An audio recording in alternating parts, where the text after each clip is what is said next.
नमस्कार, मेरा नाम पंकज भट्ट है। आज हम इतिहास के बारे में कुछ चर्चा करेंगे। इतिहास में जो धार्मिक आंदोलन हुए थे, बौद्ध धर्म और जैन धर्म, उनके बारे में डिस्कस करेंगे। सबसे पहले इस वीडियो में मैं आपको बौद्ध धर्म के बारे में कुछ जानकारी देना चाहता हूँ। अगर आपको अच्छी लगे तो बहुत बढ़िया बात है।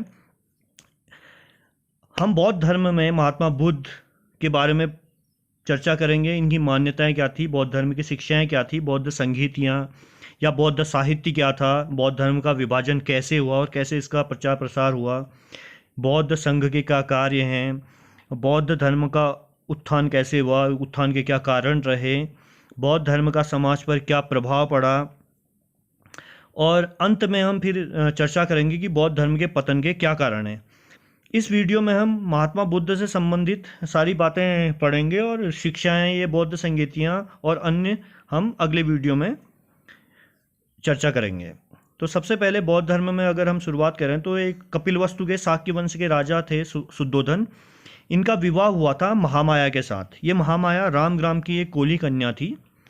इन दोनों से एक पुत्र उत्पन्न हुए जिनका नाम सिद्धार्थ था। यही सिद्धार्थ आगे चलकर महात्मा बुद्ध बने, जिन्हें एशिया का ज्योतिपुंज कहा जाता है, light of Asia. Edwin Arnold ने लाइट ऑफ एशिया नामक एक काव्य पुस्तक लिखी है। और महात्मा बुद्ध के बारे में अब हम आगे चर्चा करते हैं कि कब इनका जन्म हुआ। महात्मा बुद्ध का जन्म 563 ईसा पूर्व हुआ। जब इनका जन्म हुआ, ये कपिलवस्तु के लुम्बिनी वन में आम्रकुंज में इनका जन्म हुआ। ये लुम्बिनी का आधुनिक नाम रुम्मनदेही है, ये नेपाल में है अभी। इनके बचपन का नाम सिद्धार्थ था। जन्म के 7वें दिन ही महामाया मर गई, तो इनका लालन पालन इनकी मौसी गौतमी प्रजापति ने किया। इनके जन्म के 7वें दिन कहा जाता है कि कालदेव या कौंडिन्य ऋषि नाम के ऋषि थे। उन्होंने ये कहा था कि या ये तो बहुत बड़ा योद्धा बनेगा या बहुत बड़ा सन्यासी बनेगा। अब इनके पिता नहीं चाहते थे कि सन्यासी बने, तो उन्होंने इनका विवाह यशोधरा के साथ कर दिया और उनसे एक पुत्र उत्पन्न हुआ जिसका नाम राहुल है। राहुल का अर्थ होता है बंधन। अब इनके पिता नहीं चाहते थे कि इन्हें कोई दुख हो, तो एक बार जब इन्होंने महल से बाहर घूमने के लिए जाना चाहा तो अपने साथ अपने सारथी चन्ना या चाण को लेके गए और इनके साथ इनका घोड़ा था कंथक। जब ये घूम रहे थे महल से बाहर निकलकर, तो इन्होंने 4 चीज़ें देखी। इन्होंने सबसे पहले एक वृद्ध व्यक्ति को देखा, उसके बाद इन्होंने एक बीमार व्यक्ति को देखा, उसके बाद इन्होंने एक मरे हुए व्यक्ति को देखा और अंत में इन्होंने एक सन्यासी को देखा। और जब इन्होंने सन्यासी को देखा तो वह अपनी धुन में मगन, मस्त मौला, खुश दिखाई दिया। इन घटनाओं को देखकर इनके मन में बहुत परिवर्तन उत्पन्न हो गए और 29 वर्ष की अवस्था में ही ये घर परिवार, महल, कपिलवस्तु को छोड़कर चले गए। और जाते समय इनके साथ इनका सारथी चन्ना तथा घोड़ा कंथक था। जब ये घर से निकले तो इस घटना को, जब कपिलवस्तु से निकल गए तो इस घटना को महाभिनिष्क्रमण कहते हैं, ये याद रखिएगा। जब ये कपिलवस्तु से आगे निकले तो रास्ते में अनुमा नदी पड़ती है। वहाँ पर अनुपीय उद्यान के पास इन्होंने अपना मुंडन किया और अपने सारे राजकीय वस्त्र त्याग दिए और उनको चन्ना को देकर वापस भेज दिया। यहाँ पर सिद्धार्थ 7 दिन रुके। उसके बाद ये वैशाली को चले गए। वैशाली में इनकी मुलाकात आलार कलाम से हुई, जो सांख्य दर्शन के विद्वान थे। ये इनके पहले गुरु बने, लेकिन ये इनसे संतुष्ट नहीं हो पाए। तो इसके बाद ये वैशाली से आगे बढ़ते हुए राजगृह पहुंच गए। राजगृह में इनकी मुलाकात रुद्रक रामचंद्र से हुई। इनको भी इन्होंने गुरु बनाया, लेकिन ये इनसे भी संतुष्ट नहीं हुए। तो इसके बाद ये आगे बढ़ते हुए उरुवेला पहुंच गए। उरुवेला में 5 ब्राह्मण थे जिनके नाम है आंज, असज, वप, भदीय, कौडिन्य।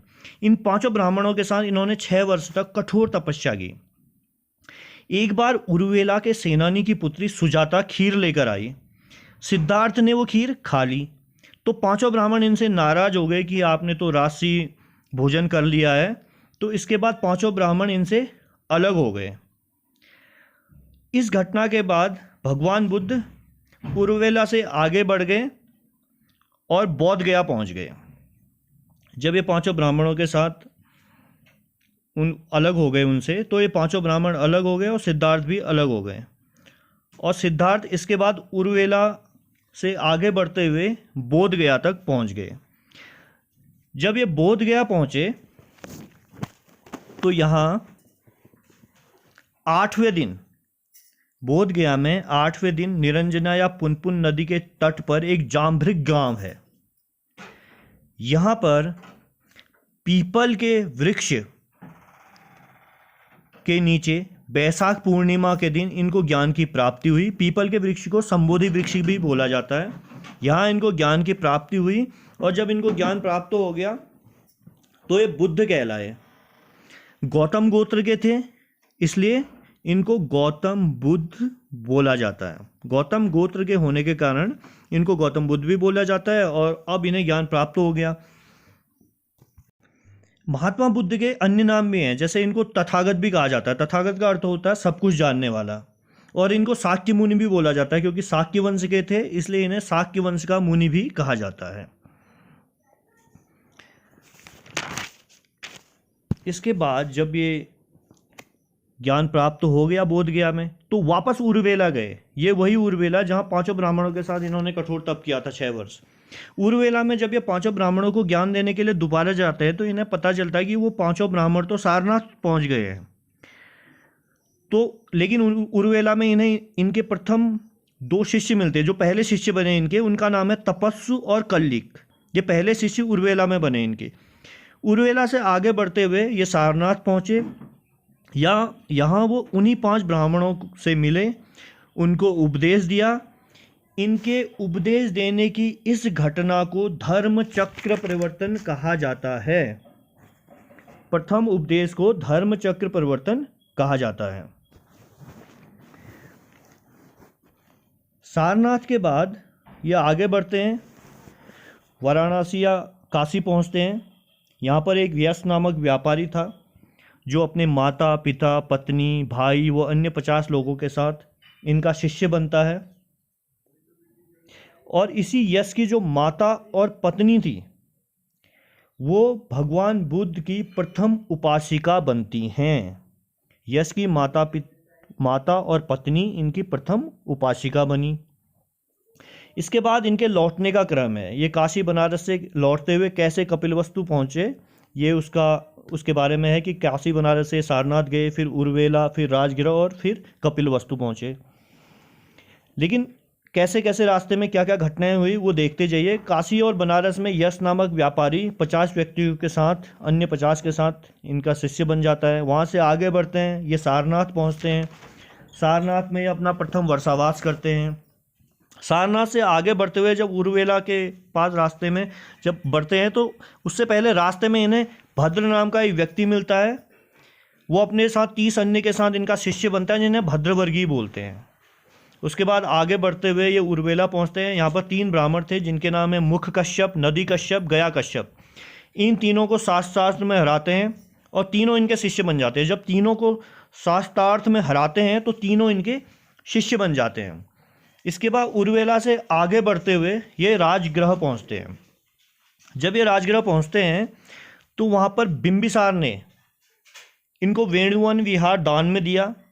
यहाँ इनके 4 शिष्य बनते हैं जिनके नाम है सारिपुत्र, मोगदलायन, अभय और उपाली।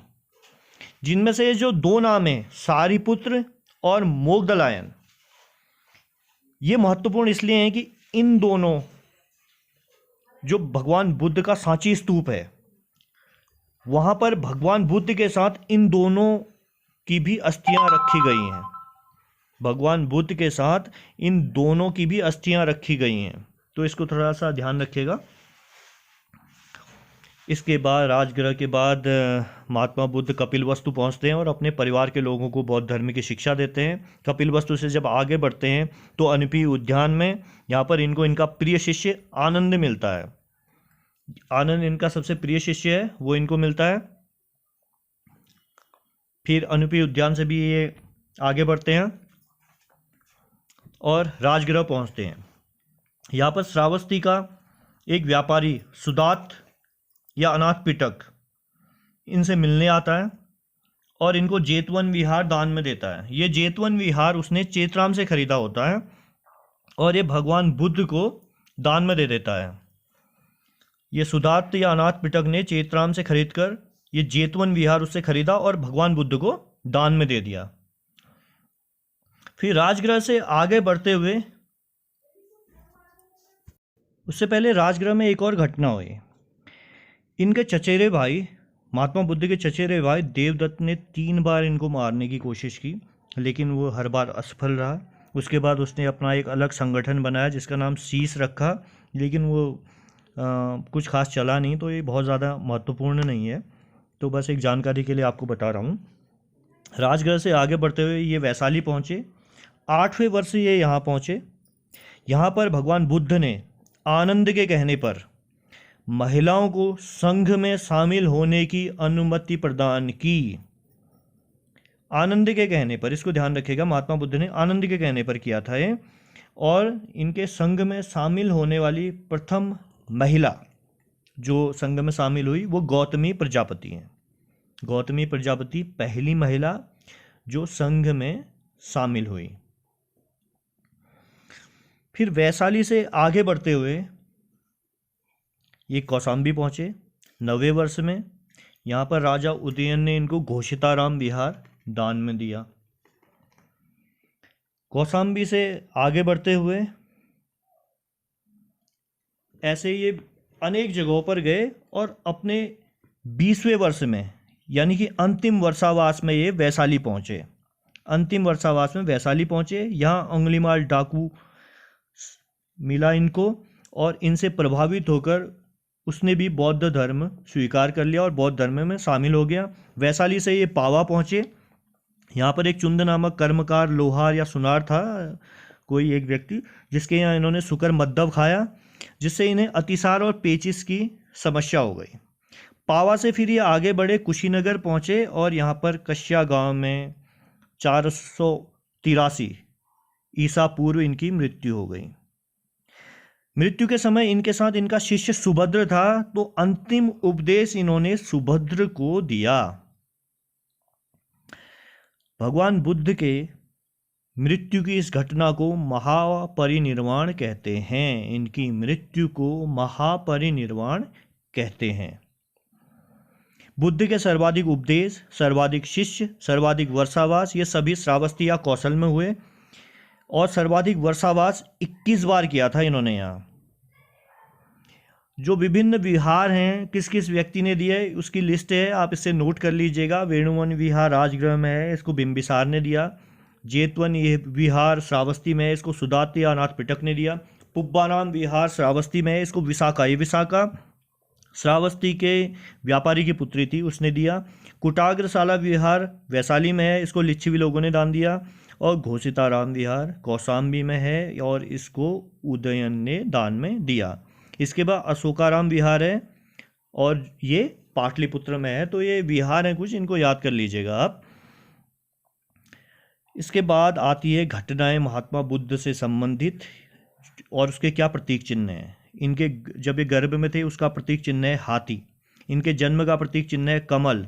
इनके यौवन का प्रतीक चिन्ह है सांड। जब इन्होंने गृह त्याग किया उसका प्रतीक चिन्ह है घोड़ा। जब इनको ज्ञान प्राप्त हुआ तो उसका प्रतीक चिन्ह है पीपल का वृक्ष या संबोधि वृक्ष। पीपल के वृक्ष को संबोधि वृक्ष बोला जाता है। जब इन्होंने ज्ञान का प्रसार किया या प्रसिद्धि मिली तो इस घटना का प्रतीक चिन्ह है शेर। निर्वाण का प्रतीक चिन्ह है पद चिन्ह और जब इन्हें महापरिनिर्वाण हुआ तो उसका प्रतीक चिन्ह है स्तूप। 8 लोग महात्मा बुद्ध के अवशेष लेकर गए और उनके स्तूप बनाए। जब इनकी मृत्यु के बाद, महापरिनिर्वाण के बाद, इनके अवशेषों को ले गए और उनके स्तूप बनाए। उनकी लिस्ट यहाँ पर दी है। उनमें से कपिलवस्तु के शाक्य, रामग्राम के कोली, मगध नरेश अजातशत्रु, लिच्छवी गणराज्य, पिपलवन के मौर्य, अलकप्प के बुली, वेददीप के ब्राह्मण और पावा के मल्ल। तो धन्यवाद आपका। अब इसके आगे की डिटेल जो है वो दूसरे वीडियो में हम करते हैं। तब तक के लिए नमस्कार।